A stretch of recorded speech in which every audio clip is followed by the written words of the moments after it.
like and share for part two. Cause this it get crazier as it go on. My brother's fiancée falsely accused me of getting her pregnant, and my family believed her instantly. I fought back and took her to court. Now that the truth is out, my brother wants to reconcile. Update 1. My brother got engaged to a real piece of. Now we don't know if the story is real and or fake, but we do know somebody wrote it. Because it's a Reddit story, Reddit stories. People would go up there, say their grievances, so it could be real, could be fake. We're gonna walk through it. Piece of work. I ended up hiring her at my shop after my mom and brother pushed for it. A few weeks later I had to fire her for being rude and useless. Her response, she told everyone I got her pregnant, and the worst part, my family believed her. My brother fought me and said I was dead to him. Here's what happened. I 35 male, run a small computer repair shop in town, make a decent living, pay my taxes, and generally mind my own business. Nothing special, nothing fancy, just a normal 35-year-old guy handling his life. I didn't think that kind of boring life could make me a target, but I was dead wrong. My older brother Raphael, 38 male, has always been the put-together guy, married young, divorced without drama, and seemed to have his life figured out. About 3 years ago he introduced us to Marina, 32 female, his new girlfriend, who was different from his ex. She seemed calm and friendly on the surface, but there was something off about her that I noticed right away. From the first awkward dinner at my mom's house, I could see Marina wasn't what she appeared to be. She constantly dominated conversations, steered topics back to herself, and had this way of subtly putting others down while making it sound like a And then just to think, he's spotting this. The brother missed all of this, and the brother's in love with her. Well, the brother in love with her, not him. Like, yeah, I get it, right? Like, he has more discernment than his own brother, who's even been in a marriage already. I remember once when my mom served dinner, and Marina commented on how brave it was that my mom still tried to cook traditional dishes at her age. Another time she complimented my cousin's outfit by saying how courageous it was to wear those colors with her skin tone, while everyone else was falling for her act. I just kept it neutral, didn't fake enthusiasm, didn't pretend we were instant family. Yeah, because you got discernment on you, my boy, just to think. Because it's like, I don't be in the middle of conversations like that, but I be hearing it. It's like, yo, I feel insulted because you said that. Was that really an insult? Because everybody laughing about it, but I really feel like that was an insult. And honestly, I'm sorry to say, some men do it, but women do this the most. Like, they'll say this one little thing, and I don't know if it's me. It could be me just going crazy or whatever. But I be hearing it as like, why is your friend is talking to you like that? Like, why did you use that sentence? Because it's not what you say, it's how you say it. So why did you say that way?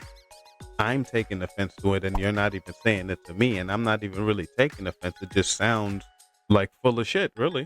I think that's when I got on her radar.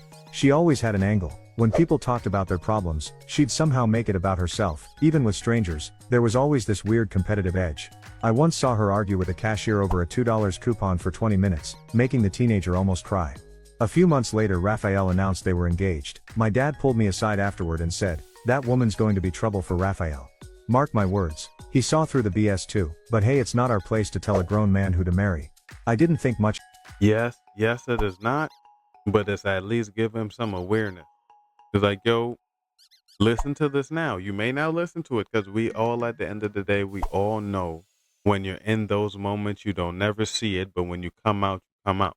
I'd have told him up front, like, yo, my boy, some shit is going to happen that you don't have to listen to me. Don't even remember it. Just know when you get to the end, this is going to flash back in your head.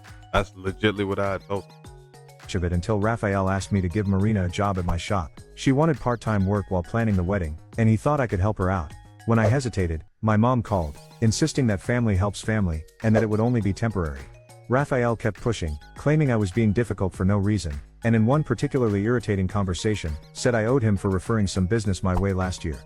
In the end I agreed, biggest mistake of my life.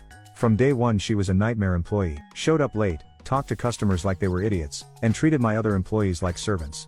She constantly interrupted Kevin, my lead technician, while he was helping customers, contradicting his technical advice with completely wrong information. She accidentally deleted a customer database we were supposed to recover, then blamed it on confusing procedures, and to top it off, she started changing the work schedule without telling me, giving herself the easiest shifts and pushing the heavy lifting onto others. The first week, she screwed up inventory counts so badly, we ended up ordering double the RAM modules we needed. When I mentioned it, she just shrugged and said her finance brain worked differently than my technical brain. She was always on her phone, but would quickly put it away whenever I walked by. One time I caught her on Instagram during a customer consultation. The customer, an older guy who needed data recovery on his late wife's laptop, was explaining how important the photos were, and Marina was scrolling through vacation pictures, barely listening. The final straw came when I caught her going through private conversations on a customer's computer we hadn't formatted yet. When I confronted her, she didn't even have the decency to act. Yeah, yeah. I give you a job and now you're trying to basically cause my job, because if he says anything was leaked, I can lose my business, lose the credibility of people having safe information. And all you wanted was a Embarrassed, just smiled and said it was part of her natural curiosity. The customer was a local doctor. Those messages could have contained confidential patient information. I could have been legally liable. When I explained the severity, she rolled her eyes and said, "Nobody's going to sue you, don't be so uptight." After a month of this crap, I fired her. You see, yeah, you damn skippy you should have. She didn't understand that the dude was telling her how significant those pictures are.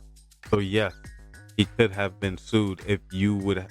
And this is why I don't believe this shit is real, because yo, how am I supposed to believe that there's women like this walking around, bro, and people love them and they get away with the shit? Not even to say what she did from the start, because we clearly know this is fake. The real story wouldn't have came up. Well, you know what I mean. It's like you wouldn't he wouldn't have wrote this story if it's real. He wouldn't have wrote this story if he did everything she said. I wasn't a jerk about it. I documented everything, showed Raphael the evidence, and he seemed to understand. But that night, he called back after obviously talking to Marina. His tone had completely changed. "You just didn't give her a chance. She's really upset about how you treated her." "I gave her plenty of chances," I said. "I documented every incident." "Yeah, sure." He spat back. "You've always been like this, thinking you know everything, too good to help out your own family. She's going to be my wife and you pull this. Screw you, man." That's when things got weird. At family gatherings, Marina would either completely ignore me or make these passive-aggressive comments that nobody else seemed to notice. Then her behavior shifted. She started finding excuses to be alone with me, brushing past me, making suggestive comments just loud enough for me to hear. I kept my distance without being disrespectful. Once at a Labor Day barbecue, she cornered me in the kitchen. Everyone else was outside. She stood too close, asked if I was still angry with her, and ran her hand down my arm. I stepped back, told her we were good, but I needed to help my dad with the grill, and got out of there. I caught her watching me for the rest of the day with this weird smirk. Things went to absolute hell after that. 3 months ago, my shop door banged open during closing time. Raphael stormed in, face twisted with rage. "You're dead," he shouted loud enough that Kevin, who was finishing up in the back, came running out. "Marina's pregnant. She says you're the father. Care to explain?" I literally couldn't speak for several seconds. Then I told him he was out of his mind. I'd never touched Marina, never had any kind of relationship with her. Raphael didn't believe me. He lunged across the counter, grabbed my shirt, and had to be pulled away by Kevin. Marina gave me details and dates that matched up. He snarled as Kevin forced him toward the door. I can't see her making this up. Within days my name was mud. My mother was crying on the phone about how I'd betrayed the family. My cousin Valeria sent a 3-paragraph text about how she always knew something was off about me and how I was lucky. "Marina wasn't pressing charges for what you did to her." My uncle Dave called me directly, his voice cold. "You're shameless, taking advantage of your brother's fiancé. You disgust me." My aunt uninvited me from a family dinner. Everyone wanted to stay away from the monster I'd supposedly become. My dad was the only one who called from the start. "That woman's been looking for a way to cause trouble since day one." He told me, "We're going to fight this."